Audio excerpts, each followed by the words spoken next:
Lutua Antina tiki pen Antina tiki pen mapigi tegu Don pen matie keretin Anatika miro penyo General Otema Awany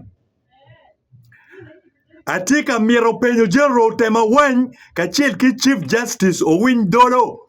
Kidong Lutiana Acholi ko duju Magitika teach Ijang monyo Unyo ijang Gamente mapatpat Lutiana Acholi duju Magitika teach Ijang gamente mapatpat Now penya Machel la bicha ko penyo ki la dit General Otema Awany Hene yeni General Otema Awany In pingo ichero kalweny pi Museveni I NRA In machalo General Otema Awany wot pa wany pitien loga ngo mawego in ichero ilum I joining NRA milweny pi NRA milweny pi Museveni ento iwego luori mugogo chado General Acholi ki ludiro pat mechilil mauno dugu ki ULA in pingo ichero betraying lutiano enenigo ichero kalweny pi Museveni mapebene kaka Acholi pebene kaka luo ento tie Rwandese Tutsi wamiro ni gambo penyero ni kidong penya mario tieni pingo un machal lutiano pa ujoga wany omiro ni ugajamigo weng me ya Acholi pingo un machalo lutiano pa ujoga wany omiro ni ugajamigo weng me iloba Acholi omiro ni ugake weng ijami weng iloba Acholi penyeni amiro General Otema ye ugam bene ka wot pa wany mo nyu wot pa ujoga wany mo wayni ene gamo no perach but my main intention ene tieni Otema Awany kira tie dit botwu nyimuni ene yo no mirogam dong ma chel tie kumani in machalo Otema Awany chero kalweny bot Museveni en ulwenyo beno kwanyo gamente pa ULA para Museveni udonye iloch ento mandong ma Museveni udonye iloch kombeni watika neno jemi maraju kiken matika time loba Acholi ni chaki luogi nek ma NRA utime loba Acholi luogi atrocities unyoa on mapatpat ma NRA utime loba Acholi Dei pa lo pa Acholi ki yago weng dano ma pol ki neroge ya Acholi dano ma megwa machala Acholi ki keloge in highly concentrated IDP camp unyo internal displaced camps mapatpat kidong kombedi Lutiana Acholi madoy mon kinerogi go weng kidong kombedi ya ngom tika time irom mela mal iloba Acholi ingom pa Acholi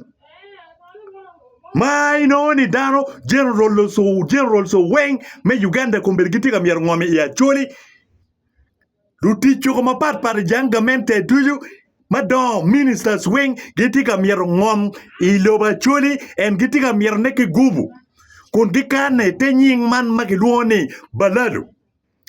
now dong penya tie kuman bot General Otema Awany ni entien lok mawero im macharo General Otema Awany got pa wany ichero kalweny pi Museveni entien lok enu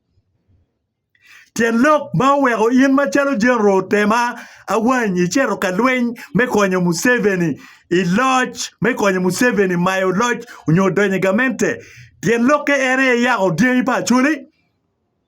tien loke ene ye yago ngom pa Acholi ki ekas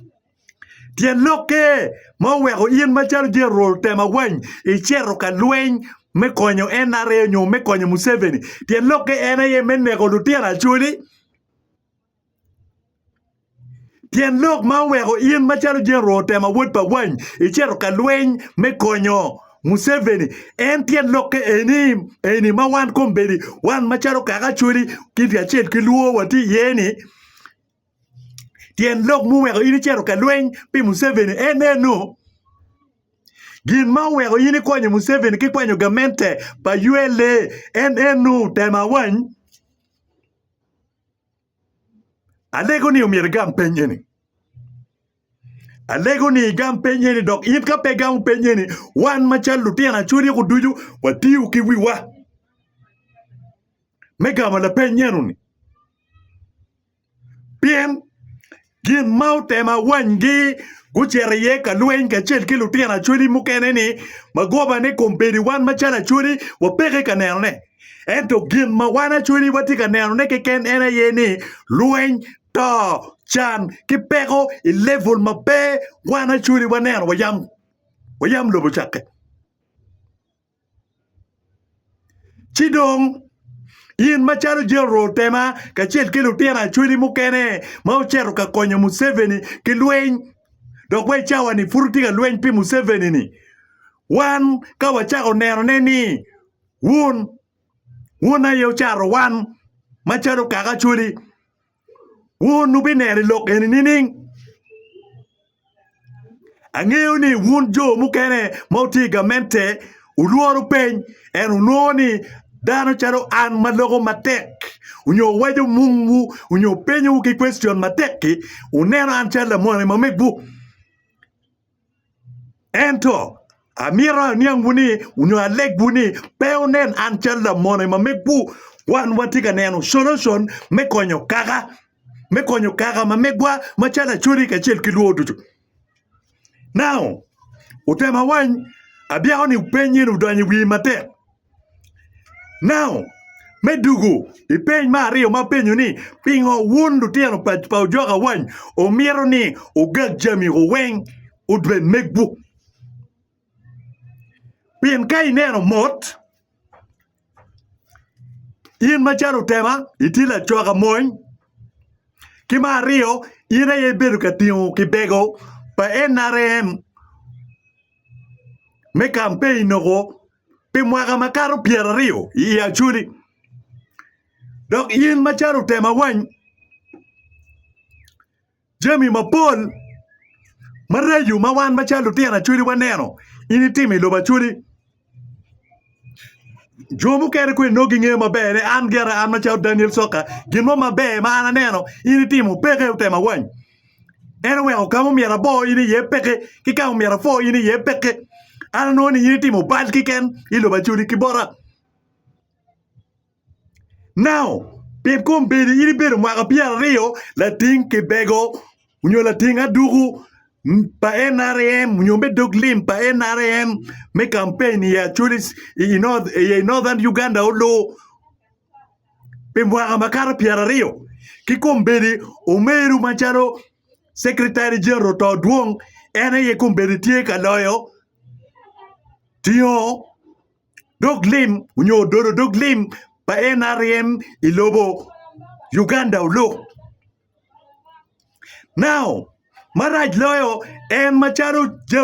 Secretary General to duong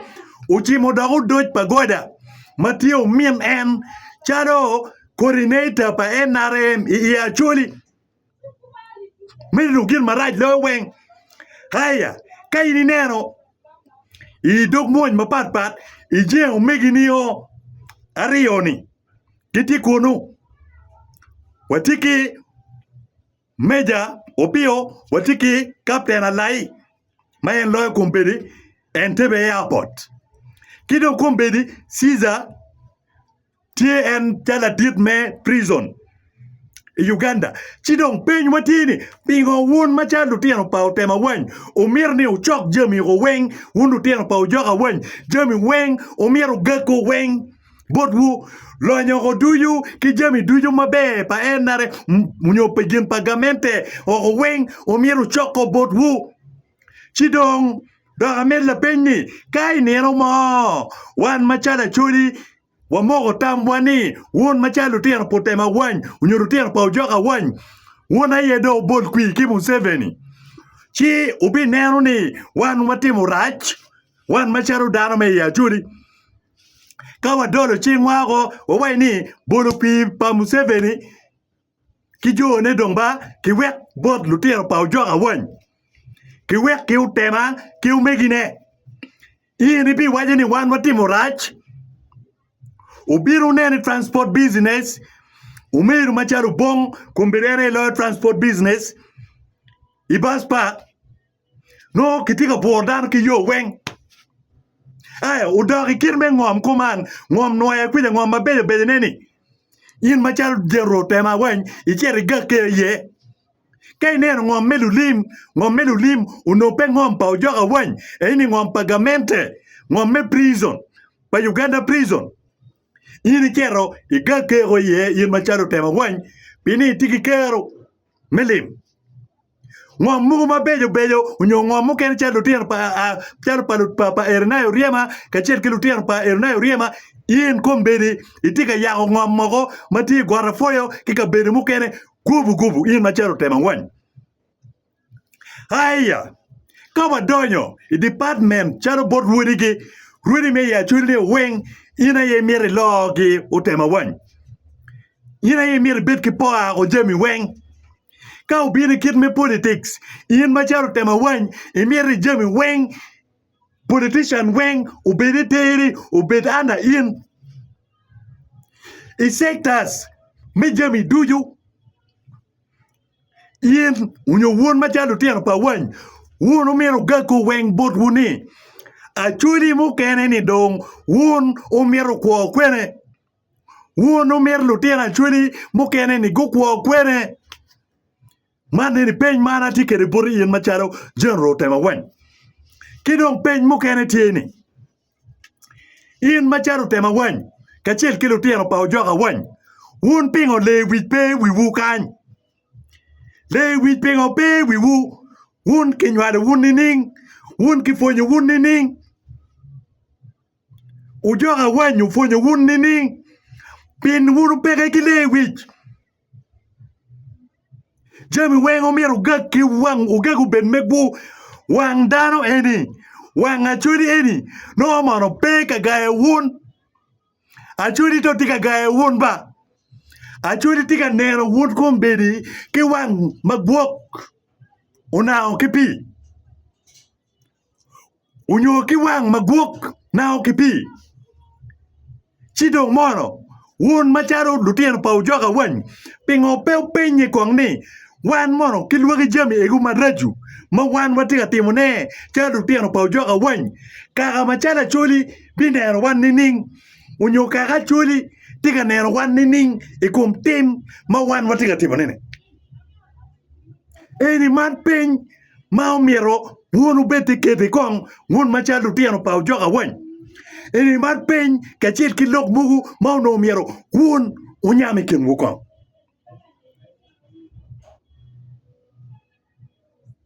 Pingo wun wibu tek kuman. Pingo wun le wich pe mago wun pien ke wajani daro mariek o miero ko bet ki le wich. La tela bere kong o miero vonne. La tela bere miero bet jami o bet ngat majalu jami. Bot luake, bot jone. But wun, machalu tier po Ujoka Awany, o peki miri me jalo gin moki ken, bot ngat moki ken, iloba chuli. Jami ni dong, charu Otema, timo jami ni weng kwa wang. Gero, kibuara. Otema, Awany da anwe ni, an mayabu na atika timu training, Memoy ke wachani komanda mage nyo komanda mapewe pe wor luake chi luake ye ubinege bitimo ubinege chi pingo in macharu Otema Awany pe wor luaki Jemi wey mere tim bora itim yak ngat moy ken matika disagreeing keri yin machalo Otema Awany imir ni neko imir planning yobo kiken kineko yin ibi nego dano pe mwagadi yin machalo Otema Awany won machalo tieno pa ujoga Awany ubi nego Acholi pe mwagadi ubi giga wene en magoba ngo mo won utika none ni wok ki nego Acholi ki chara Acholi ki ya ngomba Acholi ki dong ki timo je maraju tuju ki komnotena Acholi ikomnotena Acholi man eni lok mechwe twin tutwal amiro eni ubet penyo weng mawana Acholi weng mo beberu ka penyo ki lurutiano pa ujoga Awany ka chiel ki lurutiano pa Otema Awany ogo weng me penyo ki jui la penye ni ma ana penyo ki genne ena yet peny ma omier wan Acholi kachiel ki kaka duogo duju wabedo ka penyo lutieno pa ujoga Awany wabedo ka penyo lutieno pa Otema Awany ogo duju kendo kwayine ki penye ni ma ana penyo kine dong la dit General Otema an abiago ni yini bidok e penyi ni unyo ka penyi kamo kere bingai adego ni luo meru machalo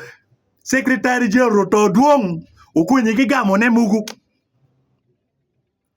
pien penyi ni ka ngat matie neno ki wang makwiri tiki adam eni peny merieko tutwal mangara gamo be umiero berie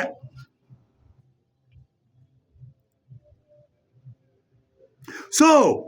Megi ulok kenyo bot wun machalo tiano pa Awany amira dog bot Chief Justice Dolo in Chief Justice Dolo wada gago in tien loga ngo ma wego in itika tich ki Museveni pingo in machalo Dolo itika tich pi Museveni pe mwaga maduong ni chake Museveni udony iloch in bedo ka tich bot Museveni la penye ni bela chwara bot bigombe pingo wun utika tiki Museveni kidong gira ngo mabe ma wun ukelo bora Acholi ni wok ki itich ki Museveni Dolo gama penye ni beti bigombe gama penye ni beta kej gama penye ni kachel kilo tia na Acholi kuduyu matika tich igamente pa Museveni ambir ni ugam penye pien kumbiri kaka wang giti wang ikongwa kuma Acholi baganda wang giti kuma Acholi kaka mukene Eastern bene wang giti kuma Acholi kun giti ki Kenya ungi waini Acholi aye giti ka gwago Museveni gamente Acholi aye kuchung materi gamente pa Museveni Acholi aye tika gwago gamente pa Museveni ni chake 1986 ento wun kumbiri uwe kaka mukene ginego wan nono bagante gubi nego wan Acholi nono kaka mukene gubi nego wan machala Acholi nono pien magoba mo ma wan wati none wan machala Acholi itela pa Museveni ni peke chipingo wundu tela mamegwa kilutero mamegwa utika yuae wa mori kila karikiri pingo wun machalo migi wa nyudutieno wa utika yuae wa mori ki la karikiri